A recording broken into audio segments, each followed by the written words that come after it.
Assalamualaikum warahmatullahi wabarakatuh. Saya Rizana Fauzia, NPM 21310500774. Saya dari Kelas Sosiologi Agama C.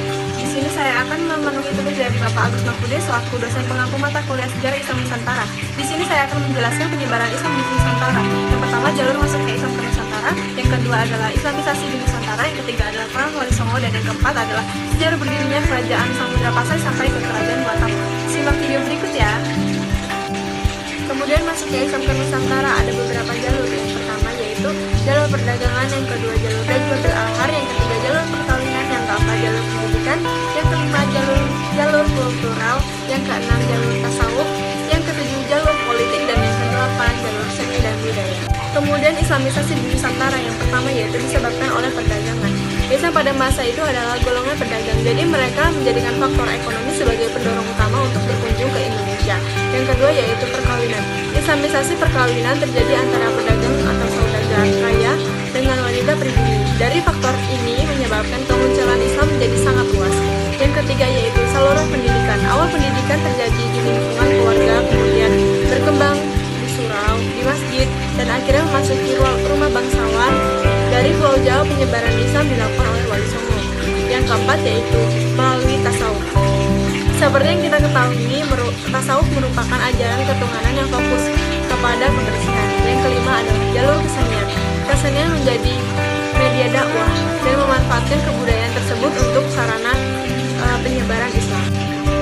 Kemudian peran Wali Songo yang pertama, Sunan Gresik Maulana Malik Ibrahim adalah nama seorang wali yang dianggap pertama kali mengajarkan agama Islam di tanah Jawa. Yang kedua Sunan Ampel atau dikenal Raden Rahmat. Ia adalah satu wali Songo yang masih keturunan bangsawan Kamboja. Perjalanannya ke tanah Jawa menyebarkan agama Islam tepatnya di Jepara sampai Tuban. Yang ketiga adalah Sunan Giri. Sunan Giri atau Raden Paku adalah nama seorang wali Songo dari pendiri kerajaan Giri Kedaton yang berkedudukan di daerah Gresik.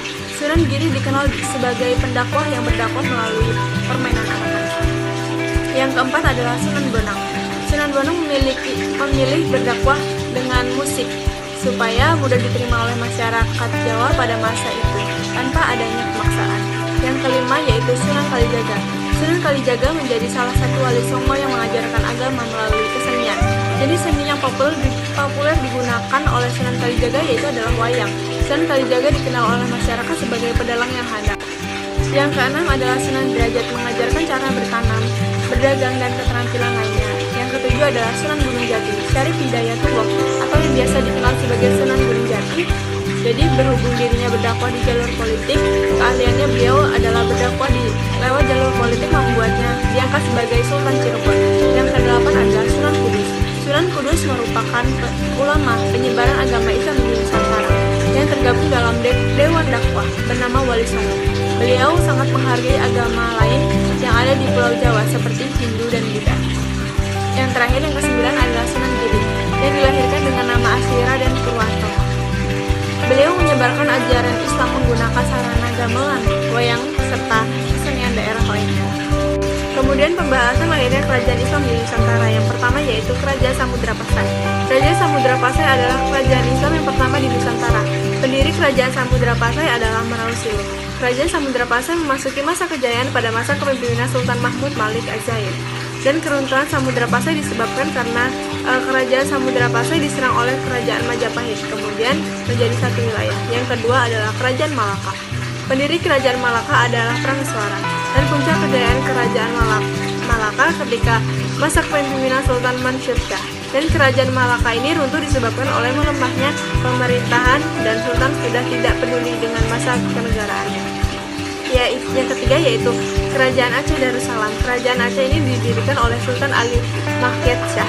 Dan pada masa kepemimpinan Sultan Iskandar Muda, Kerajaan Samudra Pasai mengalami kejayaan di mana Aceh melakukan Pahang yang merupakan sumber timah utama. Dan kemunduran Kerajaan Aceh Darussalam ini ditandai dengan jatuhnya wilayah Minangkabau, Siak, di Kuta Panuli, Dei, Drusa, serta Bengkulu. Yang keempat adalah Kerajaan Banten. Kerajaan Banten didirikan oleh Sunan Gunung Jati. Masa kejayaan Kerajaan Banten yaitu pada masa pemerintahan Sultan Agung Tirtayasa. Dan Kerajaan Banten mengalami keruntuhan dikarenakan Sultan Agung Tirtayasa gagal mengalahkan VOC. Yang kelima yaitu Kerajaan Cirebon. Kerajaan Cirebon didirikan oleh Pangeran Walangsungsas. Masa kejayaan Kerajaan Cirebon yaitu pada masa kepemimpinan Sultan Nurjati. Pada masa pemerintahannya, semua sektor berkembang pesat, mulai dari agama, politik, hingga perdagangan. Dan penyebab runtuhnya yaitu karena pengaruh bangsa asing, terutama Belanda yang menghadiri komik.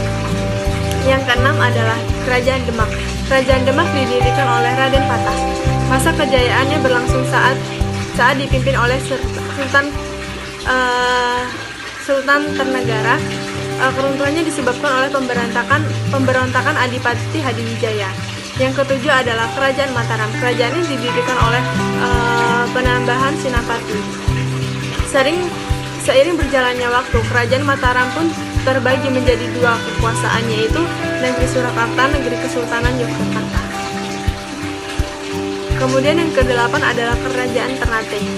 Kerajaan ini didirikan oleh Sultan Zainal Abidin pada abad ke-15. Kerajaan Ternate mengalami perkembangan pesat, terutama di bidang perdagangan dan perlayanan. Dan kemunduran Kerajaan Ternate disebabkan oleh diadu dombanya dengan Kerajaan Tidore. Yang kesembilan adalah Kerajaan Tidore. Kerajaan ini memiliki akar yang sama dengan Kerajaan Ternate. Agama Islam baru masuk dan berkembang pada abad ke-15. Salah satu raja yang terkenal berhasil membawa Merajan menuju puncak kejayaannya adalah Sultan Kuku. Dan yang terakhir ke-10 adalah Kerajaan Guatalo. Kerajaan Guatalo adalah gabungan dari Guatalo. Kerajaan ini dipersekutukan atas dasar kesepakatan hingga rakyatnya tidak memihak siapapun. Demikian video penjelasan dari saya tentang penyebaran Islam ke Nusantara. Bila ada salah